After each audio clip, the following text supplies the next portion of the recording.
السلام علیکم ورحمۃ اللہ وبرکاتہ۔ ابھی ایک عرصے سے یہ بات دیکھی جا رہی ہے کہ جو لوگ سوشل میڈیا پر ایکٹیو ہیں اور ان کے پاس مختلف سمتوں سے، خاص طور سے دیگر ممالک سے بھی جو مسائل کے سلسلے کے اندر ویڈیو کلپس، آڈیو پیغامات اور تحریریں آتی ہیں، وہ ان کو بغیر کسی تحقیق کے سوشل میڈیا کے اوپر شیئر کرنے لگتے ہیں، فارورڈ کرنے لگتے ہیں، انہیں شائع کرنے لگتے ہیں۔ اور خاص طور سے کیونکہ ابھی ہمارے سامنے 15 شعبان ہے، اس کے بعد رمضان کا مبارک مہینہ آ رہا ہے، اس کے بعد بقرعید کا موقع آئے گا، تو اس زمانے کے اندر اس قسم کی بہت ساری ویڈیوز شائع ہوتی ہیں جس سے معاشرے کے اندر بڑا کنفیوژن کریٹ ہو جاتا ہے۔ ابھی کچھ کلپس ایسی سنی جس کے اندر یہ کہا جا رہا ہے کہ 15 شعبان کے دن اور اس کی رات کی کوئی حیثیت شریعت میں نہیں ہے، تو ایسا کہنا سراسر غلط ہے۔ یہ بات اپنی جگہ پہ درست ہے کہ اس دن کے ساتھ اور اس رات کے ساتھ بعض بدعتیں جڑ گئی ہیں، ان کو منع کرنا وہ تو ضروری ہے، لیکن سرے سے اس رات کی فضیلت کو خارج کر دینا یہ غلط رجحان ہے۔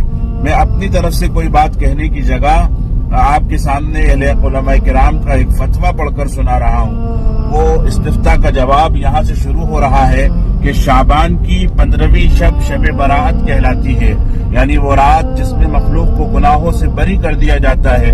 تقریباً 10 صحابہ کرام رضی اللہ عنہم اجمعین سے اس رات کے متعلق احادیث منقول ہیں۔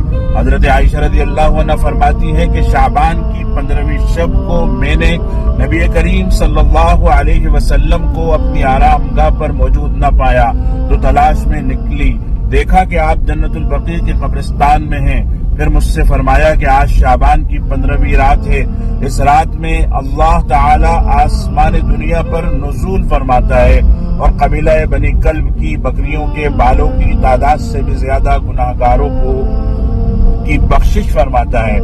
دوسری حدیث میں ہے کہ اس رات میں اس سال پیدا ہونے والے ہر بچے کا نام لکھ دیا جاتا ہے، اس رات میں اس سال مرنے والے ہر آدمی کا نام لکھ لیا جاتا ہے، اس رات میں تمہارے اعمال اٹھائے جاتے ہیں اور تمہارا رزق اتارا جاتا ہے۔ اسی طرح ایک روایت میں ہے کہ اس رات میں تمام مخلوق کی مغفرت کر دی جاتی ہے سوائے 7 اشخاص کے، وہ یہ ہیں: مشرک، والدین کا نافرمان، کینہ پرور، شرابی، قاتل، شلوار کو ٹخنوں سے نیچے لٹکانے والا اور چغل خور۔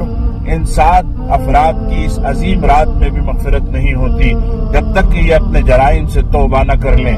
حضرت علی رضی اللہ عنہ سے ایک روایت میں منقول ہے کہ اس رات میں عبادت کیا کرو اور دن میں روزہ رکھا کرو۔ اس رات میں سورج غروب ہوتے ہی اللہ تعالیٰ اپنے بندوں کی طرف متوجہ ہوتے ہیں اور اعلان ہوتا ہے: کون ہے جو گناہوں کی بخشش کروائے، کون ہے جو رزق میں وسعت طلب کرے، کون مصیبت زدہ ہے جو مصیبت سے چھٹکارا حاصل کرنا چاہتا ہو۔ ان احادیث کریمہ اور صحابہ کرام رضی اللہ عنہم اجمعین اور بزرگان دین رحمہم اللہ کے عمل سے ثابت ہوتا ہے کہ اس رات میں تین کام کرنے کے ہیں۔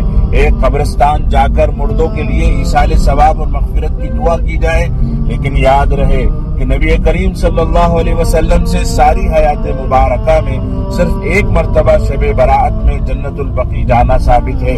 اس لیے اگر کوئی شخص زندگی میں ایک مرتبہ بھی اتباع سنت کی نیت سے چلا جائے تو اجر و ثواب کا باعث ہے، لیکن پھول پتیاں، چادر چڑھاوے اور چراغاں کا اہتمام کرنا اور ہر سال جانے کو لازم سمجھنا، اس کو شب برات کے ارکان میں داخل کرنا، یہ ٹھیک نہیں ہے۔ جو چیز نبی کریم صلی اللہ علیہ وسلم سے جس درجے میں ثابت ہے اس کو اسی درجے میں رکھنا چاہیے، اس کا نام اتباع اور دین ہے۔ دوسرا یہ کہ اس رات میں نوافل، تلاوت، ذکر و اذکار کا اہتمام کرنا، اس بارے میں یہ واضح رہے کہ نفل ایک ایسی عبادت ہے جس میں تنہائی مطلوب ہے، یہ خلوت کی عبادت ہے، اس کے ذریعے انسان اللہ کا قرب حاصل کرتا ہے، لہٰذا نوافل وغیرہ تنہائی میں اپنے گھر میں ادا کر کے اس موقع کو غنیمت جانے۔ نوافل کی جماعت اور مخصوص طریقہ اپنانا درست نہیں ہے۔ یہ فضیلت والی راتیں شور و شغف اور میلے اور اجتماع منعقد کرنے کی راتیں نہیں ہیں، بلکہ گوشہ تنہائی میں بیٹھ کر اللہ سے تعلقات استوار کرنے کے قیمتی لمحات ہیں، ان کو ضائع ہونے سے بچائیں۔ نمبر 3، دن میں روزہ رکھنا بھی مستحب ہے۔ ایک تو اس بارے میں حضرت علی رضی اللہ عنہ کی روایت ہے اور دوسرا یہ کہ نبی کریم صلی اللہ علیہ وسلم ہر ماہ ایام 20 یعنی 13, 14, 15 کے روزوں کا اہتمام فرماتے تھے، لہٰذا اس نیت سے روزہ رکھا جائے تو موجب اجر و ثواب ہوگا۔ باقی اس رات میں پٹاخے بجانا، آتش بازی کرنا اور حلوے کی رسم کا اہتمام کرنا، یہ سب خرافات اور اسراف میں داخل ہیں۔ شیطان ان فضولیات میں انسان کو مشغول کر کے اللہ کی مغفرت اور عبادت سے محروم کر دینا چاہتا ہے، اور یہی شیطان کا اصل مقصد ہے۔ بہرحال اس رات کی فضیلت بے اصل نہیں ہے، اور سلف صالحین نے اس رات کی فضیلت سے فائدہ اٹھایا ہے۔ اب اس کے بعد ہمارے ملک کے ایک قابل قدر، قابل اتباع ادارہ جسے ام المدارس کہا جاتا ہے، دیوبند کے دارالفتہ کا فتویٰ بھی ملاحظہ فرماتے ہیں، بسم اللہ الرحمن الرحیم، شعبان کا روزہ فرض اور واجب نہیں، مستحب ہے، یعنی عام نفل روزوں سے اس کا ثواب کچھ زیادہ ہے، صرف ایک دن کا روزہ ہے۔ 15 شعبان کی رات میں نفل عبادت مثلا نمازیں، تلاوت قرآن، درود شریف وغیرہ جس قدر ہو سکے پڑھا جائے، پوری رات جاگنا ضروری نہیں۔ نیز اس رات میں پٹاخے بجانا ناجائز ہے۔ قبرستان جانے کو ضروری سمجھنا، قبرستان میں چراغاں کرنا، اگربتی موم بتی جلانا، یہ سب امور بدعت ہیں۔ حاصل یہ ہے کہ رات میں عبادت کرنا، دن میں روزہ رکھنا، اس کی فضیلت احادیث سے ثابت ہے، بس اسی کو کرنا چاہیے اور انفرادی طور پر کرنا چاہیے۔